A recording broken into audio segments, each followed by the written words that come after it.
नमस्कार। आप सुन रहे हैं दी ऑटोबायोग्राफी ऑफ अ योगी, जो लिखी है परमहंस योगानंद जी ने और आवाज दी है मैंने यानी विकास ने। आइए इस कहानी के दूसरे अध्याय को आगे बढ़ाते हैं। जब वह तावीज कुछ वर्षों तक उसके पास रह चुका होगा और जब उसका उद्देश्य पूरा हो चुका होगा, तब वह अपने आप अदृश्य हो जाएगा। गुप्त से अति गुप्त स्थान में भी वो रखा हो, तब भी वह जहां से आया था वहीं वापस चला जाएगा। मैंने उस साधु को भिक्षा अर्पण कर परम भक्ति भाव से नमन किया। भिक्षा ग्रहण ना कर मुझे आशीर्वाद देकर वह चले गए। अगले दिन संध्या को जब मैं हाथ जोड़कर ध्यान में बैठी थी, तब चांदी का एक तावीज मेरी हथेलियों के बीच में प्रकट हो गया, जैसा साधु ने कहा था। उसके शीतल चिकने स्पर्श से मुझे उसके प्रकट होने का ज्ञान हो गया। मैंने 2 वर्षों से अधिक समय तक इसे सावधानी पूर्वक संभाल कर रखा और अब इसे अनंत के पास छोड़े जा रही हूं। मेरे लिए कोई शोक मत करना, क्योंकि मुझे गुरुदेव ईश्वर की गोद में पहुंचा देंगे। अच्छा मेरे बच्चे, अब मैं चलती हूं। जगन माता तेरी रक्षा करेगी। तावीज मेरे हाथ में आते ही ज्ञान का उज्जवल प्रकाश मुझ पर छा गया। अनेक सुप्त स्मृतियां जागृत हो उठी। तावीज गोल, दिखने में कुछ विचित्र सा और प्राचीन लगता था। उस पर संस्कृत के अक्षर खुदे हुए थे। मैं समझ गया कि इस जन्म के जीवन पथ पर भी अदृश्य रूप से मेरा मार्गदर्शन करने वाले मेरे पूर्व जन्मों के गुरुओं ने इसे भेजा था। इसका एक और अधिक गहन अभिप्राय भी था, परंतु तावीज के भीतरी रहस्य का भेद खोल देना उचित नहीं होगा। मेरे जीवन की अत्यंत दुखद घटनाओं के बीच वह तावीज अंततः किस प्रकार अदृश्य हो गया और उसका अदृश्य होना किस प्रकार मेरे लिए गुरु लाभ का सूचक सिद्ध हुआ, इसका वर्णन इस प्रकरण में करने की आवश्यकता नहीं। किंतु हिमालय में जाने की अपनी चेष्टाओं में बार बार असफल किया गया यह बालक तावीज के पंखों पर सवार होकर प्रतिदिन दूर दूर तक यात्रा कर लेता था। अब चलते हैं इस कहानी के तीसरे प्रकरण की तरफ। द्विशरीरी संत। पिताजी, यदि मैं बिना किसी दबाव के घर लौटने का वचन दूं, तो क्या दर्शन यात्रा के लिए बनारस जा सकता हूं? मेरे यात्रा प्रेम में पिताजी शायद ही कभी बाधा बनते थे। मेरी किशोरावस्था में भी अनेक शहरों और तीर्थ स्थलों की यात्रा करने की अनुमति वे मुझे दे देते थे। साधारणतया मेरे साथ मेरा एक या अधिक मित्र होते। पिताजी द्वारा प्रदत्त प्रथम श्रेणी के पासों पर हम लोग आराम पूर्वक यात्रा करते। हमारे परिवार के खानाबदोश लोगों के लिए पिताजी का रेलवे अधिकारी का पद पूर्णतः संतोषप्रद था। पिताजी ने मेरे अनुरोध पर यथोचित विचार करने का वचन दिया। दूसरे दिन मुझे अपने पास बुलाकर उन्होंने बरेली से बनारस जाने आने का एक पास, 1 रुपए के कुछ नोट और 2 पत्र देते हुए कहा, मुझे बनारस के अपने मित्र केदारनाथ बाबू को एक कार्य के विषय में कुछ प्रस्ताव भेजना है। दुर्भाग्यवश उनके पते का कागज मैंने कहीं खो दिया है, परंतु मुझे विश्वास है कि हम दोनों के मित्र स्वामी प्रणवानंद की सहायता से तुम यह पत्र उन तक पहुंचा सकोगे। स्वामी जी मेरे गुरु भाई हैं। उन्होंने अति उन्नत आध्यात्मिक अवस्था प्राप्त कर ली है। उनके संग से तुम्हें भी लाभ होगा। यह दूसरा पत्र उन्हें तुम्हारा परिचय देगा। साथ में यह कहते हुए पिताजी की आंखें चमक उठी, याद रखो, अब फिर कभी घर से नहीं भागना, समझे? अपनी 12 वर्ष की आयु के उत्साह के साथ मैं निकल पड़ा। यद्यपि समय ने नवीन दृश्यों और अपरिचित व्यक्तियों से मुझे मिलने वाले आनंद में अभी भी कोई कमी नहीं आने दी। बनारस पहुंचते ही मैं सीधे स्वामी जी के निवास स्थान की ओर चल पड़ा। सामने का द्वार खुला था। मैं दूसरी मंजिल पर स्थित एक लंबे हॉल नुमा कमरे में जा पहुंचा। फर्श से कुछ ऊंची उठी हुई एक चौकी पर स्थूलकाय एक व्यक्ति केवल एक अधोवस्त्र धारण किए हुए पद्मासन में बैठे थे। उनके होठों पर शांत सुंदर मुस्कान खेल रही थी। मेरे अवांछित प्रवेश के संकोच को दूर करने के लिए किसी चित परिचित मित्र की भांति उन्होंने मेरा स्वागत किया। बाबा आनंद, बाल सुलभ आवाज में उन्होंने इन शब्दों के साथ मेरा हार्दिक स्वागत किया। मैंने घुटने टेक कर उनका चरण स्पर्श किया। क्या आप ही स्वामी प्रणवानंद जी हैं? उन्होंने स्वीकारार्थ सर हिलाया। तुम भगवती के बेटे हो? इससे पहले कि मुझे अपनी जेब से पिताजी का पत्र निकालने का अवसर भी मिल पाता, उनके शब्द निकल चुके थे। आश्चर्यचकित होकर मैंने पिताजी का उनके लिए दिया हुआ अपना परिचय पत्र निकालकर उनके हाथों में दिया, जो अब निरर्थक जान पड़ता था। तुम्हारे लिए केदारनाथ बाबू को मैं अवश्य ढूंढ निकालूंगा। संत ने पुनः एक बार अपनी अतीन्द्रिय दृष्टि से मुझे विस्मित कर दिया। तत्पश्चात उन्होंने पत्र पर एक दृष्टि डाली और मेरे पिताजी के संबंध में कुछ स्नेह भरे उद्गार व्यक्त किए। देखो, मुझे 2 पेंशनें मिलती हैं। एक तुम्हारे पिताजी की सिफारिश से, जिनके अधीन मैं रेलवे कार्यालय में काम करता था। दूसरी मेरे परम पिता के अनुग्रह से, जिनके लिए मैंने अपने जीवन के सांसारिक कर्तव्यों को अंतः प्रेरणा के अनुसार अपना सर्वोत्तम प्रयास करके पूर्ण कर दिया है। मुझे यह कथन अत्यंत गूढ़ लगा। परम पिता से आपको कैसी पेंशन मिलती है स्वामी जी? वे क्या धन आपकी गोद में डाल देते हैं? स्वामी जी हंस पड़े। पेंशन से मेरा अभिप्राय है अगाध शांति, अनेक वर्षों के गहन अध्ययन का पुरस्कार। मुझे अब धन की कभी कोई इच्छा नहीं होती। मेरी अत्यल्प भौतिक आवश्यकताओं की पूर्ति हो जाती है। इस दूसरी पेंशन का तात्पर्य तुम बाद में समझ जाओगे। अचानक वार्तालाप बंद कर स्वामी जी गंभीर और निश्चल हो गए। किसी रहस्यमय भाव ने उन्हें आवृत्त कर लिया। प्रारंभ में तो उनकी आंखें चमक उठी, जैसे किसी आकर्षक वस्तु को देख रही हों। बाद में निष्प्रभ हो गईं। मैं उनके इस अचानक मौन से उद्विग्न हो गया। उन्होंने अभी तक मुझे यह नहीं बताया था कि मैं अपने पिताजी के मित्र से कैसे मिल सकूंगा। तनिक बेचैन होकर मैंने उस खाली कमरे में दृष्टि दौड़ाई, जिसमें हम दोनों के अतिरिक्त और कुछ भी नहीं था। जिस चौकी पर वो बैठे थे, उसके नीचे रखी उनकी काठ की खड़ा ऊपर मेरी दृष्टि पड़ी। छोटे महाशय, चिंता मत करो। जिनसे तुम मिलना चाहते हो वे आधे घंटे में यहां पहुंच जाएंगे।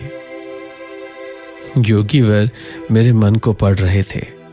उस समय यह कोई बड़ी बात भी नहीं लग रही थी। उन्होंने पुनः गहन मौन धारण कर लिया। जब मेरी घड़ी से मुझे पता चला कि 30 मिनट बीत चुके हैं, तब स्वामी जी स्वयं ही उठ गए। लगता है केदारनाथ बाबू दरवाजे के निकट पहुंच गए हैं, उन्होंने कहा। मैंने सीढ़ियों से किसी के ऊपर आने की आहट सुनी। विस्मित अबोधिता में मैं अचानक डूब गया। असमंजस में मेरे विचार दौड़ने लगे। बिना किसी संदेशवाहक का उपयोग किए पिताजी के मित्र को यहां बुलाना कैसे संभव हो सकता है? मेरे यहां आने के बाद स्वामी जी ने तो मेरे अतिरिक्त किसी से बात भी नहीं की है। मैं चुपचाप उठकर कमरे के बाहर आ गया। और सीढ़ियां उतरने लगा। आधे रास्ते में ही मध्यम कद के एक दुबले पतले गौर वर्ण व्यक्ति से मेरी भेंट हुई। वे किसी जल्दी में लग रहे थे। क्या आप केदार बाबू हैं? मेरी आवाज में उत्तेजना स्पष्ट थी। हाँ, और तुम भगवती के बेटे हो ना, जो मुझसे मिलने के लिए यहां प्रतीक्षा कर रहे हो? वे मित्रतापूर्ण ढंग से मुस्कुराए। महाशय, पर आप यहां कैसे आए? उनकी अबोध्य उपस्थिति से मुझे विस्मयकारी रोष का अनुभव हुआ। आज सब कुछ रहस्यमय लग रहा है। 1 घंटे से भी कम समय पहले मैंने गंगा स्नान समाप्त किया ही था कि स्वामी प्रणवानंद जी मेरे पास पहुंच गए।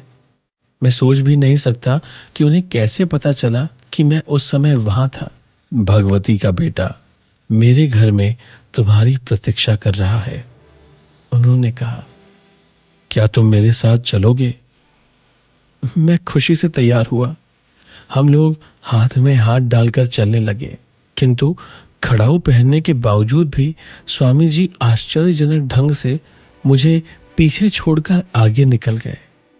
हालांकि मैं ये मजबूत जूते पहने हुए था। फिर प्रणवानंद जी ने अकस्मात रुककर मुझसे पूछा, मेरे घर पहुंचने में तुम्हें कितना समय लगेगा? लगभग आधा घंटा। मुझे अभी कुछ और काम है। उन्होंने एक रहस्यमय दृष्टि मुझ पर डाली। अब मुझे तुम्हें पीछे छोड़कर जाना होगा। तुम सीधे मेरे घर पहुंच जाओ, जहां मैं और भगवती का बेटा तुम्हारी प्रतीक्षा कर रहे हैं। मैं उनसे कुछ कह सकूं इससे पहले ही वे तेजी से मेरे पास से निकल गए और भीड़ में अदृश्य हो गए। मैं जितना तेज चल सकता था उतना तेज चलकर यहां पहुंचा हूं। केदारनाथ बाबू के इस कथन से मैं और भी हतबुद्धि हो गया। मैंने उनसे पूछा कि स्वामी जी को कब से जानते थे? पिछले वर्ष तो हमारी कुछ मुलाकातें हुई थी, पर हाल में कभी भेंट नहीं हुई। आज पुनः स्नान घाट पर उनसे मिलकर मुझे बहुत खुशी हुई। मुझे अपने कानों पर विश्वास नहीं हो रहा है। मेरा दिमाग तो नहीं फिर रहा है। क्या आप उनसे मन दृष्टि में मिले थे या वास्तव में देखा था? उनके हाथ का स्पर्श किया था और उनकी पदचाप सुनी थी? तुम कहना क्या चाहते हो? गुस्से से उनका चेहरा तमतमा गया। मैं तुमसे झूठ नहीं बोल रहा हूं। क्या तुम यह नहीं समझ पा रहे हो कि केवल स्वामी जी के द्वारा ही तो मुझे पता चल सकता था कि तुम यहां मेरी प्रतीक्षा कर रहे हो? पर यह देखिए, मैं 1 घंटा पहले यहां आया और तब से अब तक स्वामी प्रणवानंद जी एक क्षण के लिए भी मेरी दृष्टि से ओझल नहीं हुए। मैंने सारी कहानी उन्हें सुना दी और स्वामी जी और मेरे बीच का वार्तालाप भी उनके सामने दोहरा दिया। उनकी आंखें फैल गई। हम लोग इस भौतिक युग में जी रहे हैं या स्वप्न देख रहे हैं? मैंने अपने जीवन में कभी भी इस प्रकार का चमत्कार देख पाने की आशा नहीं की थी। मैं तो समझता था कि यह स्वामी जी केवल एक साधारण मनुष्य है, और अब देखता हूं कि ये एक और शरीर भी धारण कर सकते हैं, उसके द्वारा काम भी कर सकते हैं। हम दोनों ने साथ साथ ही स्वामी जी के कमरे में प्रवेश किया। केदारनाथ बाबू ने चौकी के नीचे पड़ी खड़ाऊ की ओर इशारा किया। देखो, ये वही खड़ाऊ है जो स्वामी जी ने घाट पर पहनी हुई थी, उन्होंने फुसफुसा कर कहा। उन्होंने केवल एक अधोवस्त्र पहन रखा था, जैसा उन्होंने अभी पहन रखा है। केदारनाथ बाबू ने जब स्वामी जी के चरणों में प्रणाम किया तो स्वामी जी मेरी ओर देखते हुए विनोदपूर्ण ढंग से मुस्कुराए। तुम इस सब से इतने स्तंभित क्यों हो? दृश्य जगत की सूक्ष्म एकता सच्चे योगियों से छिपी नहीं रहती। मैं सुदूर कोलकाता में रहने वाले अपने शिष्यों के सामने क्षण भर में प्रकट होकर उनसे वार्तालाप कर सकता हूं। वे भी इसी प्रकार स्थूल जगत की प्रत्येक बाधा को अपनी इच्छा अनुसार पार कर सकते हैं। शायद मेरे बाल हृदय में आध्यात्मिक उत्साह जगाने के उद्देश्य से ही स्वामी जी अपने दूर श्रवण और दूरदर्शन के योगबल के बारे में मुझे बताने के लिए राजी हुए थे। परंतु उत्साह के बदले मुझे विस्मय युक्त भय का अनुभव हुआ, क्योंकि मेरी ईश्वर खोज का एक विशिष्ट गुरु श्री युक्तेश्वर जी के मार्गदर्शन में ही होना तय था, जिनसे मैं अभी मिला भी नहीं था। अंततः प्रणवानंद जी को अपना गुरु मानने की मेरी कोई प्रवृत्ति मेरे मन में नहीं उठी। मैंने यह सोचते हुए उनकी ओर सशंकित मन से देखा कि मेरे सामने बैठे हुए वे स्वयं ही थे या उनका प्रतिरूप था। स्वामी जी ने मेरी ओर आत्मज्ञानोदय कराने वाली दृष्टि से देखते हुए तथा अपने गुरु महाराज के विषय में कुछ प्रेरणादायक बातें बताते हुए मेरी अशांति दूर करने की चेष्टा की। जितने योगियों को मैं जानता हूं, उन सब में लाहिड़ी महाशय सबसे महान योगी थे। वे नरदेह में साक्षात ईश्वर थे। मैंने मन ही मन सोचा था कि जब शिष्य भी इच्छा मात्र से एक और रक्त मांस का शरीर धारण कर सकता है, तब उसके गुरु के लिए कौन सा चमत्कार करना असंभव होगा। गुरु की सहायता कितनी अनमोल होती है, वह सुनो। मैं गुरुदेव के एक अन्य शिष्य के साथ नित्य रात को 8 घंटे ध्यान किया करता था।